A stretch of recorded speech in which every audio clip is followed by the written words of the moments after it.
Olá, começa agora mais um Entrevistas DPE. Eu sou o Thiago Cortes e hoje a nossa conversa é com a Socorro Santos. Ela é diretora do Programa de Defesa dos Direitos Humanos e Cidadania da Assembleia Legislativa de Roraima. Seja muito bem-vinda, Socorro. Muito grata pelo convite. Pude estar aqui para alertar as pessoas quanto a esse crime invisível que existe na nossa sociedade, né? E aí explicar um pouco do nosso trabalho também, o que nós fazemos no estado de Roraima, porque a gente não trabalha só aqui, né, no município de Boa Vista, mas o trabalho ele tem uma amplitude maior. É isso. E um estudo do Grupo de Estudos Interdisciplinar sobre Fronteiras da Universidade Federal de Roraima identificou que mulheres migrantes são as principais vítimas de tráfico de pessoas aqui no estado. E eu gostaria que a senhora começasse explicando a diferença na nomenclatura do tráfico humano para tráfico de pessoas. Pois é, o tráfico humano era usado entre os anos, logo no começo de 90 até 2014, foi usado porque humano é a pessoa humana. Quem é traficado não é o humano, quem é traficado é a pessoa. Por isso que hoje, né, o estudo é esse, é o tráfico de pessoas para fins de exploração sexual, tráfico de pessoas para servidão, tráfico de pessoas para extração de órgão, para adoção ilegal e para exploração sexual. Eu queria que a senhora explicasse também brevemente o que caracteriza o tráfico e quais são as suas principais formas de manifestação aqui no estado. Pois é, o tráfico de pessoas é um fenômeno, ele é dinâmico, né? É conforme o mercado que a gente fala assim, né? Ele se transforma, ele se adapta aos diferentes contextos que a gente tem hoje na sociedade. Hoje a gente fala sobre, você falou sobre a migração, hoje esse é um tema, né? E exigindo, né, que nós que trabalhamos, que eu digo que nós que trabalhamos no bem, a mesma mudança, a mesma uma forma dinâmica, né, de nos adaptar aos novos sistemas que nos traz a cada momento, né? A gente sabe que o tráfico de pessoas ele está ligado ao tráfico de armas, ao tráfico de drogas. E isso me lembra que quando eu participei da pesquisa também da PESTRAF, que foi uma pesquisa em nível nacional, durante a pesquisa nos apresentou assim que as meninas, né, de toda a região norte do Brasil, aqui da região norte, elas vinham do Amazonas, vinham do Pará, do Acre, e elas passavam rumo naquele tempo para a Venezuela, que era o auge, e o que a gente ouvia na fronteira, que as meninas eram o pagamento das armas e das drogas que entravam em Roraima naquele tempo. Então, a dinâmica, ela vem mudando com a migração, como você falou. Então, quando uma pesquisa nos apresenta que as pessoas vulneráveis são as pessoas migrantes, isso é verdade, né? Porque a gente sabe que o tráfico de pessoas ocorre frequentemente devido à situação de vulnerabilidade que essas pessoas estão vivenciando, que as impele, né, para que ela entre, né, e ela concorde, que ela aceite essas propostas e se sujeite a essas condições exploratórias que o predador, que eu chamo que o traficante, ele é um predador, né? Ele conquista a pessoa, ele conhece a sua vulnerabilidade e faz com que essa pessoa ela seja impelida a concordar com aquilo que ele e aceitar aquilo que ele está oferecendo naquele momento. Queria que a senhora explicasse também, a senhora explicou como que o mercado é volátil, que é de fato um mercado, e explicou também essa mudança, principalmente nos últimos 10 anos aqui em Roraima, destino de imigrantes, principalmente venezuelanos, mas também tem a questão da fronteira com a Guiana. Sim. E também eu gostaria que a senhora falasse quais são os principais fatores que tornam as vítimas vulneráveis. Aquilo que eu falei agora, a vulnerabilidade que elas se encontram, né? Pode ser uma vulnerabilidade pessoal. Social também? É uma vulnerabilidade que ela está passando, é circunstancial, é um momento que ela está passando, um momento de fome, um momento que veio, né, de outro país, chegou ao Brasil, até a questão da língua, ela também a impele a ser vulnerável a essas questões, que é do tráfico humano. No seu ponto de vista... Que é do tráfico de pessoas, desculpa, isso. sim? No seu ponto de vista, o que mais, não motiva, mas o que mais atrai o tráfico de pessoas aqui no estado? Seria o garimpo ilegal ou seria questões migratórias? Olha, todas duas, elas são paros. A gente viu muitas matérias, a gente ouviu algumas meninas que a ida para trabalhar nos garimpos,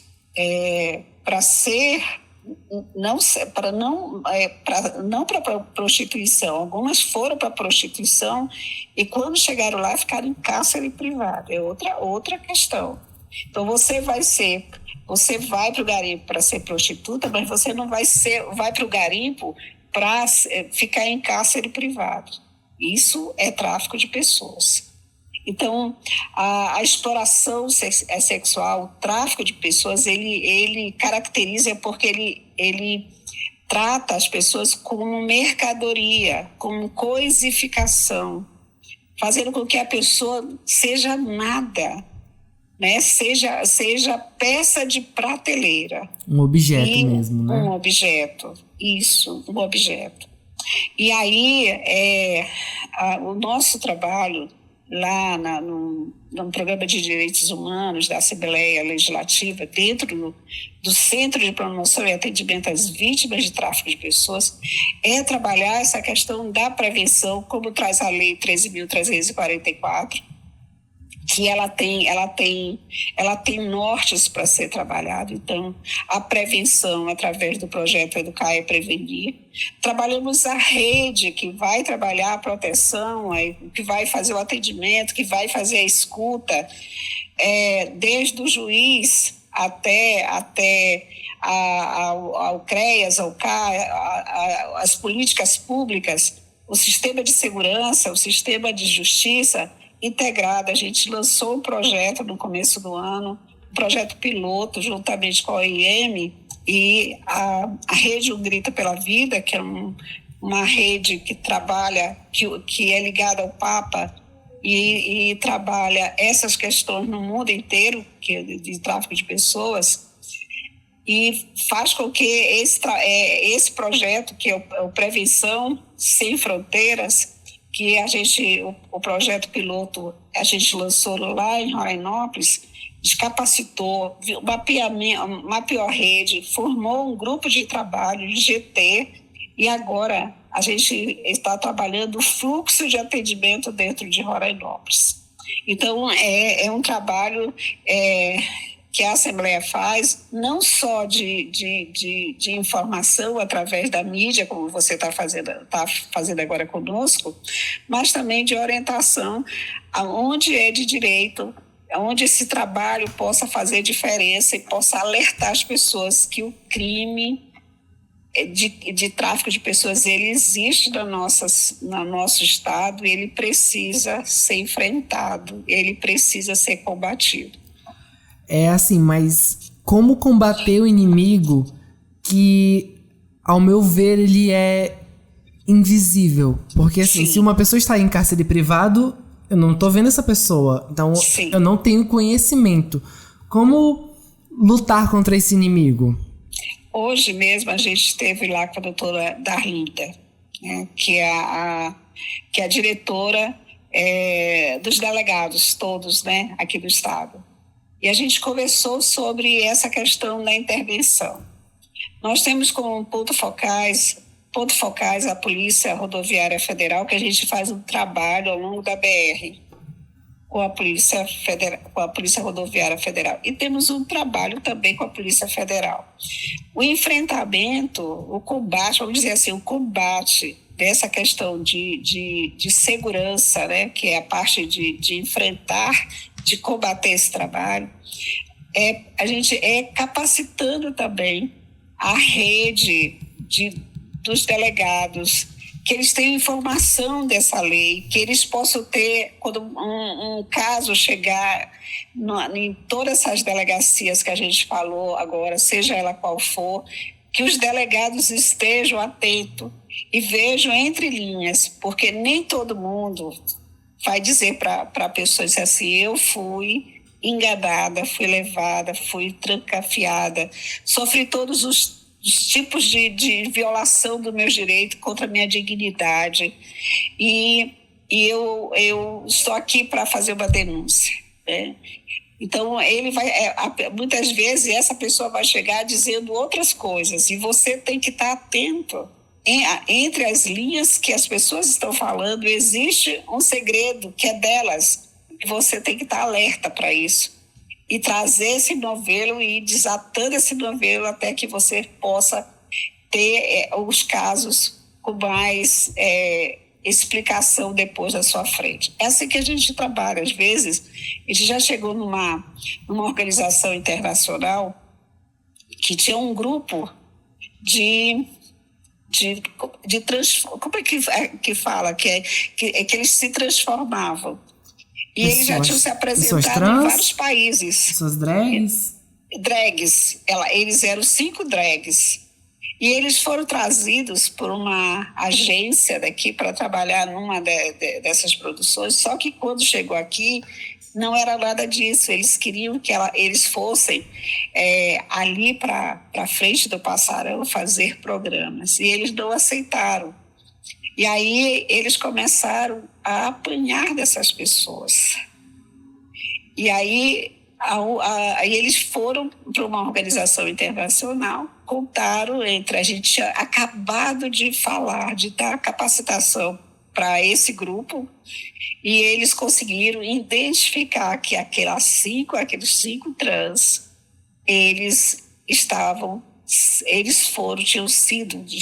tinham sido traficados da Venezuela até aqui.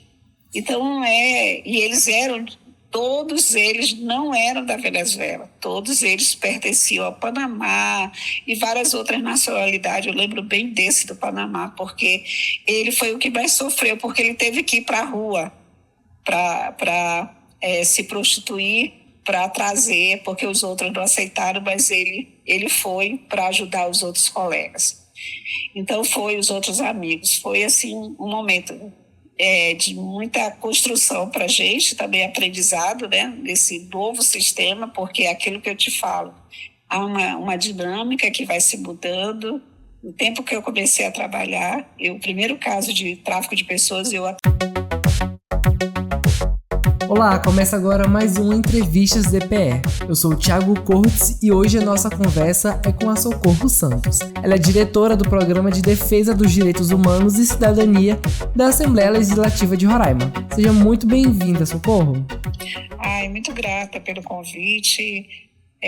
Pude estar aqui para alertar as pessoas quanto a esse crime invisível que existe na nossa sociedade, né? E aí explicar um pouco do nosso trabalho também, o que nós fazemos no estado de Roraima, porque a gente não trabalha só aqui, né, no município de Boa Vista, mas o trabalho ele tem uma amplitude maior.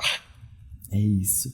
E um estudo do Grupo de Estudos Interdisciplinar sobre Fronteiras da Universidade Federal de Roraima identificou que mulheres migrantes são as principais vítimas de tráfico de pessoas aqui no estado.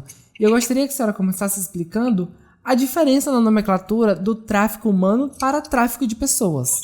Pois é, o tráfico humano era usado entre os anos, logo no começo de 90 até 2014, foi usado porque humano é a pessoa humana. quem é traficado não é o humano, quem é traficado é a pessoa. Por isso que hoje, né, o estudo é esse, é o tráfico de pessoas para fins de exploração sexual, tráfico de pessoas para servidão, tráfico de pessoas para extração de órgão, para adoção ilegal e para exploração sexual. Eu queria que a senhora explicasse também brevemente o que caracteriza o tráfico e quais são as suas principais formas de manifestação aqui no estado.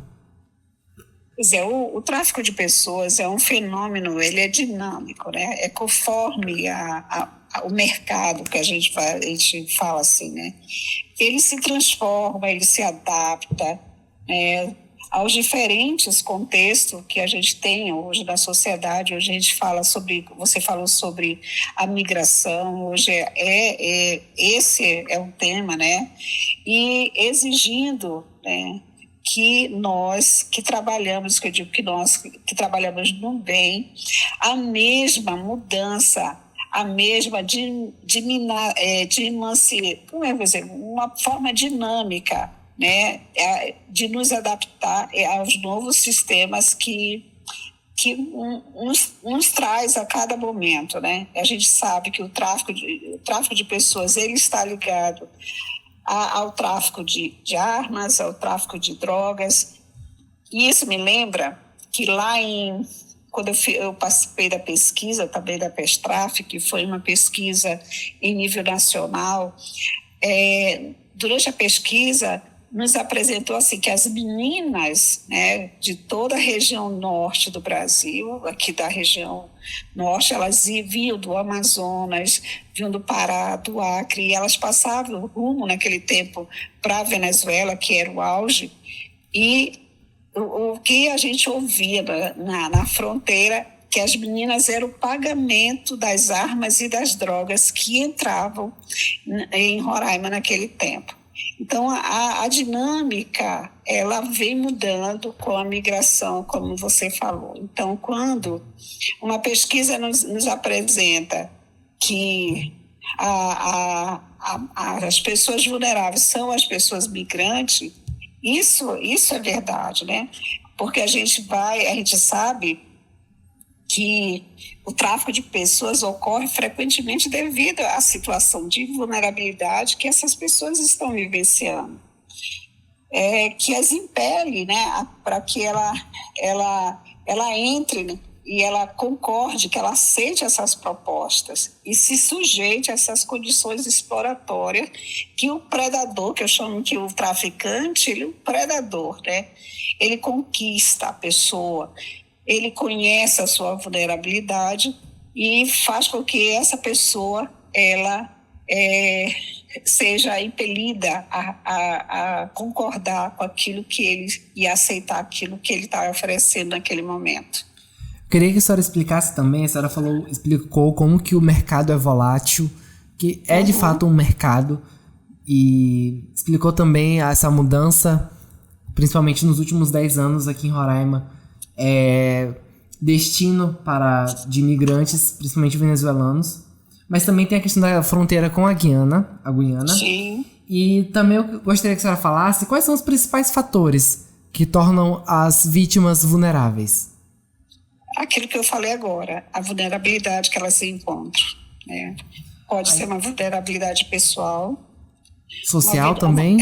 É uma vulnerabilidade que ela está passando, circunstancial, é um momento que ela está passando, um momento de fome, um momento que veio, né, de outro país, chegou ao Brasil, até a questão da língua, ela também a impele a ser vulnerável a essas questões, que é do tráfico humano.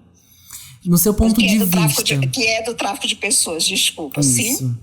No seu ponto de vista, o que mais, não motiva, mas o que mais atrai o tráfico de pessoas aqui no estado? Seria o garimpo ilegal ou seria questões migratórias? Olha, todas duas, elas são paros.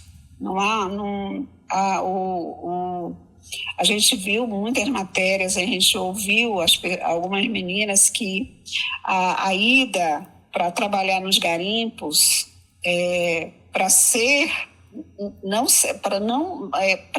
para prostituição. Algumas foram para prostituição e quando chegaram lá ficaram em cárcere privado. É outra questão. Então você vai para o garimpo para ser prostituta, mas você não vai para o garimpo para ficar em cárcere privado. Isso é tráfico de pessoas. Então, a exploração sexual, o tráfico de pessoas, ele caracteriza porque ele trata as pessoas como mercadoria, como coisificação, fazendo com que a pessoa seja nada, né? Seja peça de prateleira. Um objeto mesmo, né? Um objeto, isso, um objeto. E aí, o nosso trabalho lá no Programa de Direitos Humanos da Assembleia Legislativa, dentro do Centro de Promoção e Atendimento às Vítimas de Tráfico de Pessoas, é trabalhar essa questão da prevenção, como traz a Lei 13.344, que ela tem nortes para ser trabalhado. Então, a prevenção através do projeto Educar e Prevenir.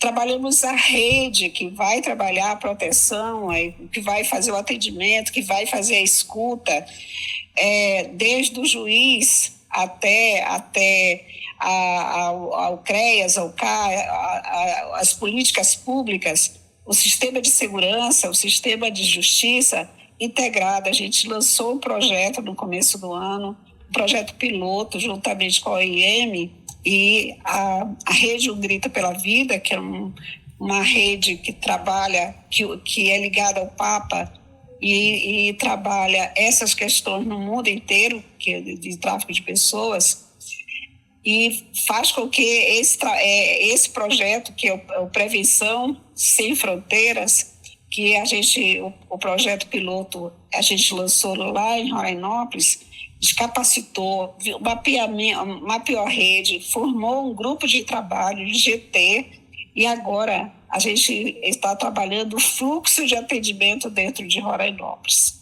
Então, é um trabalho que a Assembleia faz, não só de informação através da mídia, como você está fazendo agora conosco, mas também de orientação aonde é de direito, onde esse trabalho possa fazer diferença e possa alertar as pessoas que o crime de tráfico de pessoas, ele existe no nosso estado e ele precisa ser enfrentado, ele precisa ser combatido. É assim, mas como combater o inimigo que, ao meu ver, ele é invisível? Porque assim, se uma pessoa está em cárcere privado, eu não tô vendo essa pessoa, então eu não tenho conhecimento. Como lutar contra esse inimigo? Hoje mesmo a gente esteve lá com a doutora Darlinda, né, que é a diretora dos delegados todos, né, aqui do estado. E a gente conversou sobre essa questão da intervenção. Nós temos como ponto focais a Polícia Rodoviária Federal, que a gente faz um trabalho ao longo da BR com a Polícia Rodoviária Federal. E temos um trabalho também com a Polícia Federal. O enfrentamento, o combate, vamos dizer assim, o combate dessa questão de segurança, né, que é a parte de enfrentar, de combater esse trabalho, a gente capacitando também a rede dos delegados, que eles tenham informação dessa lei, que eles possam ter, quando um caso chegar em todas essas delegacias que a gente falou agora, seja ela qual for, que os delegados estejam atentos e vejam entre linhas, porque nem todo mundo vai dizer para a pessoa assim: eu fui enganada, fui levada, fui trancafiada, sofri todos os tipos de violação do meu direito contra a minha dignidade e eu estou aqui para fazer uma denúncia, né? Então, ele vai, muitas vezes essa pessoa vai chegar dizendo outras coisas e você tem que estar atento. Entre as linhas que as pessoas estão falando, existe um segredo que é delas, e você tem que estar alerta para isso. e trazer esse novelo e ir desatando esse novelo até que você possa ter os casos com mais explicação depois da sua frente. É assim que a gente trabalha. Às vezes, a gente já chegou numa organização internacional que tinha um grupo como é que fala? Que eles se transformavam. E eles já tinham se apresentado em vários países. Pessoas drags? Drags. Eles eram 5 drags. E eles foram trazidos por uma agência daqui para trabalhar numa dessas produções. Só que quando chegou aqui, não era nada disso. Eles queriam que eles fossem ali para frente do Passarão fazer programas. E eles não aceitaram. E aí eles começaram a apanhar dessas pessoas. E aí eles foram para uma organização internacional, contaram a gente tinha acabado de falar, de dar capacitação para esse grupo, e eles conseguiram identificar que aqueles 5 trans,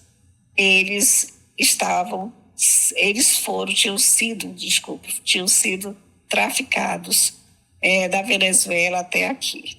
Então, todos eles não eram da Venezuela, todos eles pertenciam ao Panamá e várias outras nacionalidades. Eu lembro bem desse do Panamá, porque ele foi o que mais sofreu, porque ele teve que ir para a rua para se prostituir, para trazer, porque os outros não aceitaram, mas ele foi para ajudar os outros colegas. Então, os outros amigos. Foi, assim, um momento de muita construção para a gente, também aprendizado, né, desse novo sistema, porque é aquilo que eu te falo. Há uma dinâmica que vai se mudando. No tempo que eu comecei a trabalhar, o primeiro caso de tráfico de pessoas eu atendi em 96. Aí, olha só, quanto tempo a gente vem trabalhando para que se efetive aqui no Estado uma política voltada ao enfrentamento de tráfico e combate ao tráfico de pessoas. A senhora falou desse caso em que trouxeram as pessoas que são de outros países para a Venezuela, e da Venezuela trouxeram para aqui, para Roraima. E é muito comum ouvir principalmente supostas agências de modelo que a pessoa tenta atrair com uma proposta de emprego, uma oportunidade de mudança de vida. Quais são esses artifícios, os mais comuns que vocês perceberam, para poder falar para a população para ficar atenta? Olha, cuidado com... A gente assistiu a novela Salve Jorge, né? Foi um sucesso aqui no Brasil, mas que trouxe esse debate do tráfico de pessoas e trouxe principalmente falando sobre cuidado com essas agências de modelo que vão te levar prometem mundos e fundos. E eu gostaria que a senhora falasse quais cuidados ter. Sim, os cuidados é a atenção necessária dos convites, né? Quando a pessoa chega, porque há uma conquista. O predador te conquista através da tua vulnerabilidade. Ele vai te conhecendo, vai sabendo. E aí você tem que estar atento, porque ninguém vai ser uma cozinheira para ganhar 5 mil reais, que foi um caso que eu atendi, né? E quando ela chegou lá, ela foi muito maltratada, serviu de bula, apanhou bastante, até que ela conseguiu fugir do garimpo. Então, ter esse cuidado. Vai para o garimpo para ganhar 5 mil reais, não sei quanto de ouro, tem que ter cuidado com as propostas milagrosas que vai te tirar de uma hora para outra da vulnerabilidade que você está passando. Uma coisa, quando você fala das agências, você já viu quantas agências tem de viagem aqui? Muitas. Quantas cresceram? Sim. Tem outra coisa também que eu vejo tem avenidas aqui, se você for até o final dela, tem bem umas 20 ou 30. Sim, outra coisa também que eu percebi... Da outra que isso começou a surgir.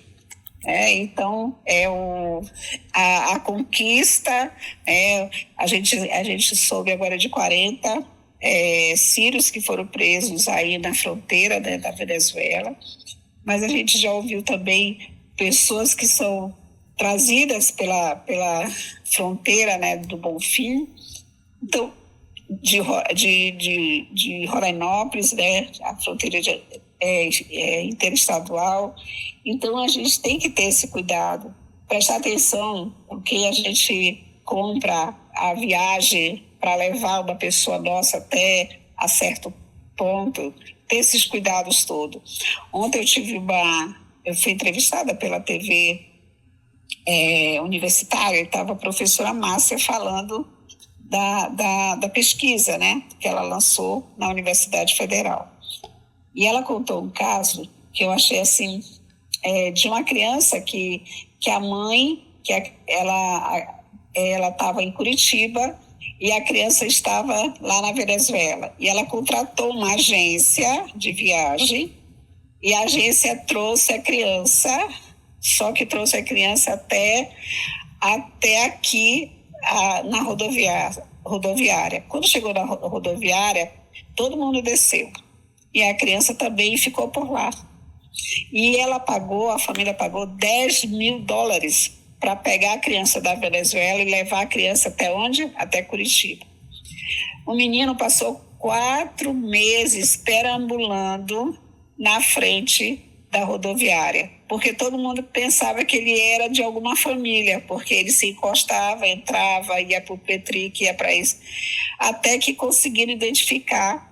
E aí a mãe, já doida, porque o menino não chegava, e aí quando ela chegou na rodoviária, foi atrás da criança e encontrou a criança já ali na frente da rodoviária. Aí ela levou a criança para Curitiba, né, teve todo esse aparato, só que só souberam desse caso porque a criança estava com pneumonia grave.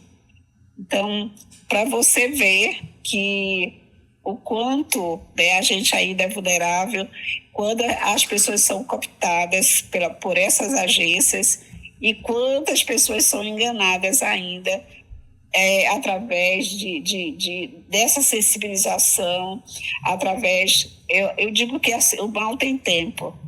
O bem, ele não tem tempo, porque ele tem muito trabalho. Aquilo que eu te dizia, eu cheguei agora, né? Então, a gente está sempre trabalhando em muitas frentes para poder fazer com que o outro viva bem. E essa é uma meta da Assembleia Legislativa, de fazer com que as pessoas, principalmente do Programa de Direitos Humanos, né, para que as pessoas tenham esse olhar diferenciado e façam valer o que diz lá na Lei 13.344. Inclusive, a senhora falou das agências, por várias avenidas também, você para nos semáforos, olha para os postes, tem anúncios de vendas de passagem de avião. Então, compre passagem aqui, tem um telefone. Sim. Sim, tudo isso são alertas. São alertas. Precisa saber se realmente essa agência é uma agência que merece respeito, que merece confiança, né? E que você possa entregar a sua vida e a vida de alguém, né? Que você quer levar para outro estado ou para outro país. E assim, eu queria que a senhora falasse também, a senhora disse que está desde 96 trabalhando Sim. contra esse tipo de tráfico aqui em Roraima. E eu queria que a senhora falasse quais foram os avanços em todos esses anos que a senhora presenciou da luta contra esse tipo de tráfico e quais são as dificuldades que ainda tem aqui em Roraima. Eu vou começar pela dificuldade. Nós ainda não temos uma política estadual de enfrentamento ao tráfico de pessoas aqui, de combate, nós não temos. Nós temos instituições pontuais que trabalham com essas questões.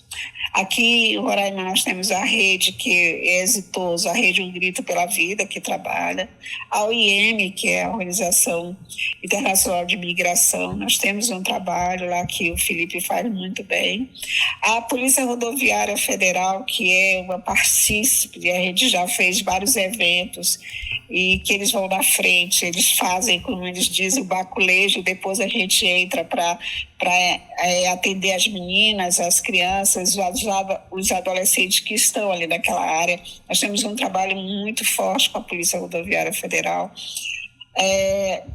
Hoje a gente tem um trabalho também que a gente pode contar com a Polícia Federal e firmamos hoje um trabalho com a Polícia Civil. As políticas públicas a gente tem trabalhado, mas a efetivação dessa política para que tenha um núcleo, porque a Assembleia Legislativa não é o papel dela de ter um núcleo de enfrentamento. O papel dela é legislar, mas na ausência ela está lá fazendo o trabalho em prol das pessoas. Então, hoje, que o núcleo tenha um núcleo, mesmo que não seja no Estado, mas que seja nos municípios, e é isso que a gente vem trabalhando, para que essa efetividade, né, aquilo que a gente faz de prevenção, que o Estado, os municípios, eles possam fazer as suas localidades e que o enfrentamento e que o combate seja realizado através dessas instituições. E falando em prevenção, quais são as medidas que estão sendo tomadas para sensibilizar a população e educar contra os riscos do tráfico de pessoas? Eu posso te dizer que o projeto Educar é Prevenir, aqui no Estado, é um projeto de referência e ele, quando a gente fala fora daqui, ele passa, as pessoas ficam com um olhar bem sutil, porque ele é um projeto realmente muito, mas muito eficaz. O projeto Educar e Prevenir, segunda-feira, a gente passa uma semana na escola, só que não é uma semana lá dentro. Segunda-feira a gente vai à escola, a gente enfeita a escola. Cartaz, banner, deixamos filme para que a escola possa passar para os alunos. Essa última vez agora a gente deixou o Sol da Liberdade, para que os meninos, não sei se você viu, é um filme muito bacana. E aí, na terça-feira, a gente vai para a escola, capacita, desde o gestor até a pessoa que limpa a escola, porque todo mundo tem que estar o quê? Alinhado para ter esse olhar, que eu digo que é olhar de águia, olhar de cima para baixo, fazer uma intervenção certa. Como faz a águia, ela só desce lá de cima quando realmente ela pode pegar o peixe lá no fundo do mar, e que a gente possa fazer essa intervenção de uma maneira correta. Na quarta-feira, a gente vai lá e capacita os líderes de sala, né, os xerifes, quando é uma escola militarizada. E aí, esses meninos, da quinta-feira que repasso hoje, a gente está na Escola Severino Cavalcante. E hoje os meninos estão repassando em todas as salas e falando sobre essas questões. E na sexta-feira a gente leva a rede, a gente leva juiz, promotor, defensor, OIM para falar do seu papel, Polícia Rodoviária Federal, Conselho Tutelar, e eles falam uns 5 minutinhos do papel importante que eles têm nessa área. E aí a gente